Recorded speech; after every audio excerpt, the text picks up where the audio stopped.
Começa agora o Saber Direito Debate. Hoje nós vamos conversar com o professor Henrique Corrêa, ele que também é procurador do trabalho, do Ministério Público do Trabalho, e ao longo desta semana ministrou as aulas aqui na TV Justiça, com o curso temas específicos de direito do trabalho, e aí são vários temas: proteção do trabalho da mulher, né, professor? Também trabalho do adolescente, do menor aprendiz, são temas, claro, bastante interessantes e que estão praticamente ligados ao dia a dia. Afinal de contas, só o desempregado, e talvez mesmo assim ainda tenha essa relação com a lei trabalhista, né?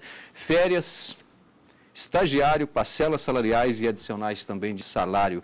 Bem, professor Henrique, é muito bom ter o senhor aqui. Eu gostaria de saber, bom, o senhor atua já, então, em duas áreas, que é o Ministério Público do Trabalho e também professor, em especial para concurso, né? Sim, eu atuo como professor de Direito do Trabalho, voltado para a preparação de alunos que querem prestar o concurso da Magistratura do Trabalho, Ministério Público do Trabalho e para servidores do TRT, né, analista e técnico. Quando sai o concurso também, às vezes eu dou algumas aulas para futuros auditores fiscais do trabalho. E a sua relação, então, com a sala de aula ou com os alunos?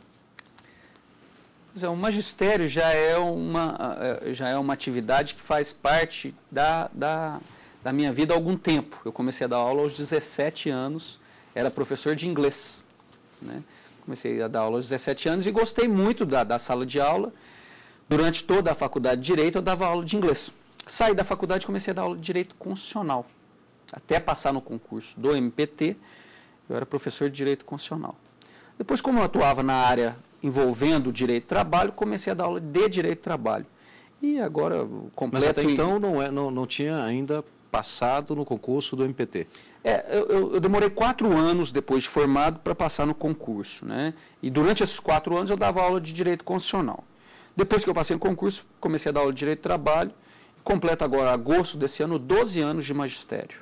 Então, o magistério, as aulas já fazem parte da minha vida, assim, há bastante tempo, uma paixão que me acompanha há algum tempo. Agora ela é direcionada para concurso? Atualmente, voltada especificamente para concurso. Eu até cheguei a dar aula em faculdades, né, dei aula um bom tempo em universidades, mas hoje dou aula apenas para candidatos a cargos públicos. E essa relação do senhor com os alunos? Aliás, eu tenho até uma curiosidade em particular, porque, claro, o senhor dá aula via internet, né? Também a presencial, mas pega muitos alunos no interior. Sim. O que eles dizem a respeito de Brasília? Porque Brasília é que é o centro dos concursos no país, né? Sim, é o centro dos concursos. A última fase do meu concurso, por exemplo, foi em Brasília, né? Eu estava prestando concurso no interior de São Paulo, mas como o cargo tem âmbito nacional, a última fase foi aqui em Brasília. Quando nós damos aula no satélite, é interessante que você tenha turma ali presencial, só que você atinge desde um aluno da graduação até aquele aluno que está se preparando há anos, né? Então, a hora que você encontra um aluno que você nunca viu, é uma relação interessante, né? Só que hoje, com a internet, o acesso é muito facilitado. A pessoa assiste minha aula de qualquer lugar do país e me manda e-mail e eu tento responder as questões de acordo com o meu tempo, né? Tento responder até rápido. É bastante interativo. É interativa, mas as aulas são ao vivo, né? Então ele assiste às aulas ao vivo ou depois adquire essas aulas na internet e a correspondência é via e-mail. O senhor já encontrou com algum aluno e que depois passou num concurso justamente numa área específica, como é a sua, por exemplo, do trabalho? Sim, eu tenho vários ex-alunos, que são meus colegas do MPT. É interessante, agora no último congresso que nós tivemos aqui em Brasília, não, foi no Sul, nós estávamos lá e vários colegas hoje, procuradores e procuradoras do trabalho, foram meus alunos, um de Fortaleza, o outro de Mato Grosso e assim por diante. É muito interessante e gratificante. É isso que eu ia dizer, deve ser bastante gratificante, até para a própria pessoa depois também, né? Sim. E é o resultado do seu trabalho também, claro, mérito daquele aluno e tal, mas... Sim. é muito gratificante. Fora, atualmente eu estou em Ribeirão, eu vou na Justiça do Trabalho ou em outros órgãos públicos, vem um servidor e fala, professor, fui seu aluno, tal época, tal. Acho fantástico, é uma coisa que me deixa cheio de orgulho. Uhum. Não, é bastante. Eu imagino que realmente deve ser bastante interessante uma situação como essa. Agora, já o seu ingresso no Ministério Público do Trabalho? Sim. Veja, foram 4 anos, né? 4 anos de preparação. Eu estudava. Eu demorei um pouco para passar, Marco, porque a minha preparação inicial não foi bem feita, né?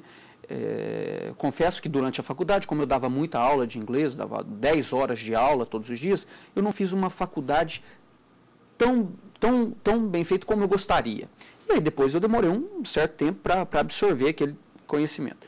Só que no começo da preparação, ora eu prestava concurso para o INSS, ora eu prestava concurso para fiscal, né, da Receita. Então eu não estava me especializando num concurso. Quando eu especializei na área trabalhista, aí os resultados começaram a surgir, né? Então esse foi um erro, prestar vários concursos em várias áreas diferentes. O segundo erro que eu cometi, que eu acho que por isso eu demorei bastante para passar, eu não tinha uma fonte pessoal de informações organizadas. O que é isso? Eu não tinha um caderno bem organizado. Cada novo concurso eu tinha que recomeçar as informações, né, colher dados e tal. Então, quando eu comecei a ter um caderno específico, direito constitucional, direito administrativo, direito do trabalho, e fui anotando ali a cada novo concurso, aí os resultados começaram a surgir. Uhum. No seu caso em especial, diz que estava atirando para todo lado. Sim. Né, digamos assim.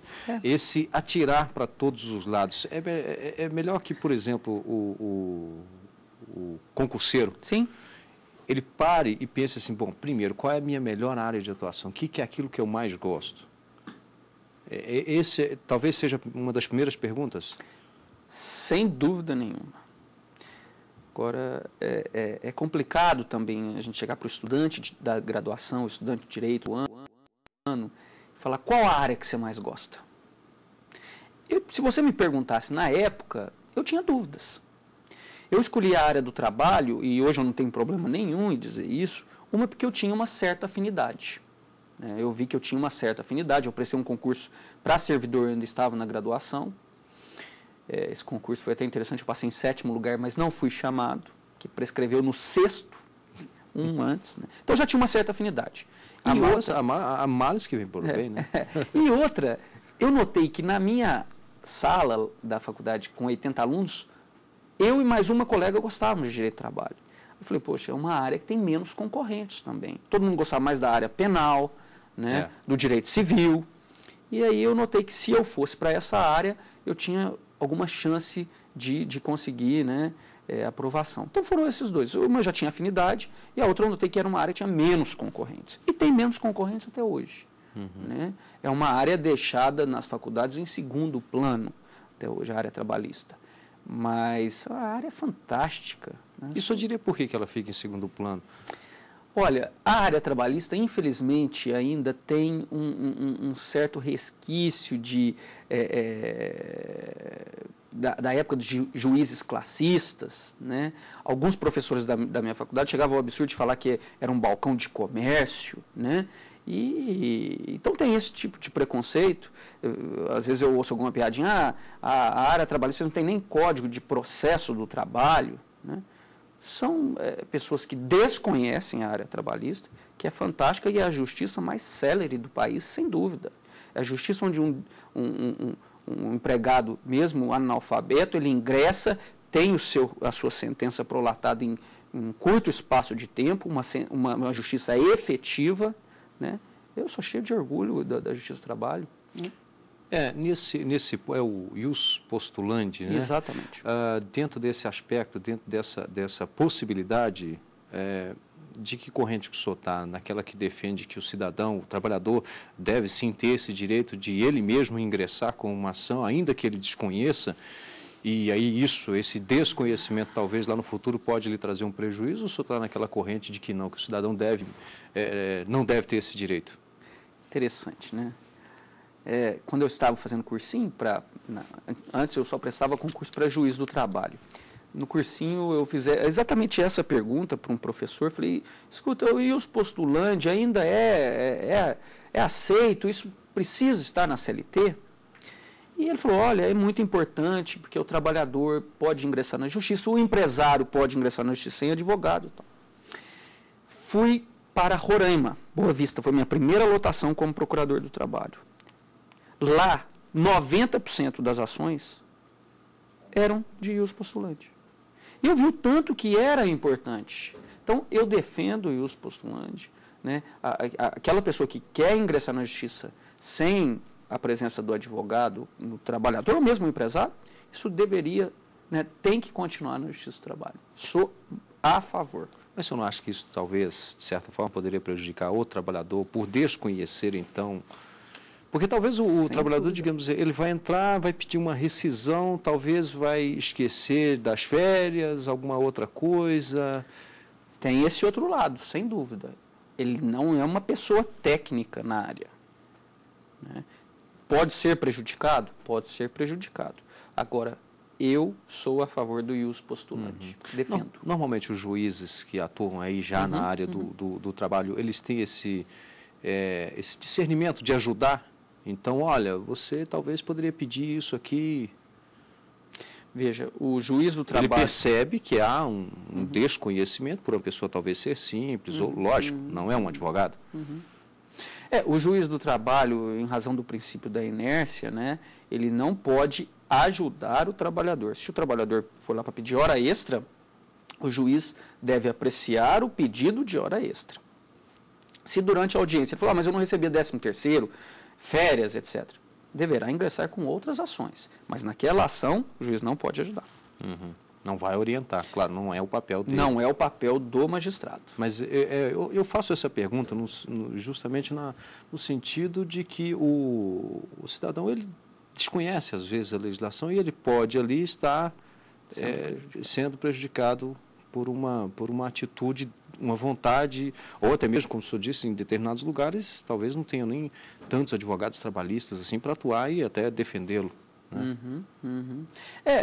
Como já faz bastante tempo que eu passei por Boa Vista, né, as nossas denúncias chegavam sempre com o próprio trabalhador que ingressava na Justiça do Trabalho e o cartorário enviava essa denúncia lá para nós, que às vezes era falta de pagamento de insalubridade, etc.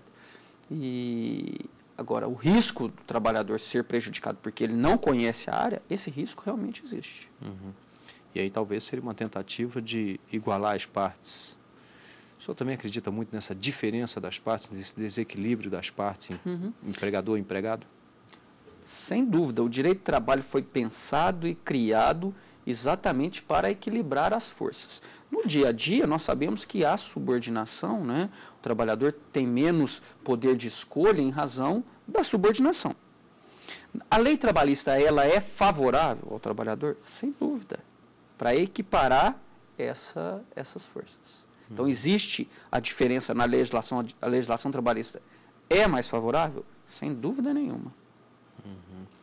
Muito se fala, às vezes determinado trabalhador passa por uma situação a qual ele sabe que está errado, mas ele acaba tendo que se submeter a ela. Sim. E quando lá, depois que ele ingressa com uma ação, aí vem a primeira pergunta, mas você sabia? Sim, mas eu sabia, mas aí eu ia escolher ir para a rua, porque se eu fosse, com certeza a empresa iria conseguir outro para o meu lugar. E aí a pessoa acaba tendo que se submeter a esse tipo de situação. Isso ocorre muito? Sem dúvida. Né? Eu vou dar um exemplo no meu caso. Eu, quando fui no meu primeiro emprego, aos 17 anos, era professor de inglês. Algum tempo depois, eu tirei carteira de motorista e eu era professor de inglês, mas tinha que buscar os filhos da dona da escola no colégio. O que tem a ver a sala de aula com buscar filho? Nada. Então, era uma obrigação totalmente alheia ao contrato. Mas se eu não o fizesse na época, eu poderia ser dispensado. Hoje, continua, né? Nós sabemos de vários empregados que são obrigados a cumprir ordens alheias ao contrato. Ele pode se recusar, isso chama de direito de recusa. Ele pode? Pode. Mas e se ele fizer na prática, ele pode ser dispensado. Ele corre o risco do empregado. Neste caso seu especial, e aí o que acontece com muita gente, isso já não configura o acúmulo de função, é um outro. Não, isso na verdade é uma falta grave do empregador. Quando ele exige que seu empregado, né, cumpra ordens alheias ao contrato, ordens ilegais ou que coloquem em risco a saúde do trabalhador. Né? Então, essas 3 ordens aqui... E das crianças, né? Ou só era bom motorista? Aos 18 anos eu não era um bom motorista. Mas, então não seria o caso, porque tem o acúmulo de função e o desvirtuamento da... Isso, desvirtuamento do contrato. É uma falta grave cometida pelo empregador e o trabalhador pode pedir um negócio chamado rescisão indireta. O que é a rescisão indireta? É o término do contrato por culpa exclusiva do empregador. Nesse caso, ele receberá todas as verbas rescisórias. Uhum. Quando é que configura o acúmulo de função? O acúmulo de função é quando ele é contratado, né, para fazer 2 funções diferentes e ele tem que ser remunerado por ambas. Uhum. E quando, as 2 lícitas. Né? E quando é o desvirtuamento? Desvirtuamento é quando ela é alheia ao contrato, ou seja, ele foi contratado para ser professor de inglês e agora ele está trabalhando como telefonista. Uhum. É alheia ao contrato. Bem, nós vamos fazer aqui um rápido intervalo. Eu estou conversando com o professor Henrique Corrêa, ele que ao longo desta semana ministrou as aulas aqui na TV Justiça, no Saber Direito, com temas específicos do direito do trabalho. Você também pode rever o programa no endereço eletrônico www.youtube.com/saberdireitodebate. Você também pode participar do programa enviando a sua sugestão para o e-mail stf.jus.br. Nós vamos a um rápido intervalo e em seguida estaremos de volta. Até já.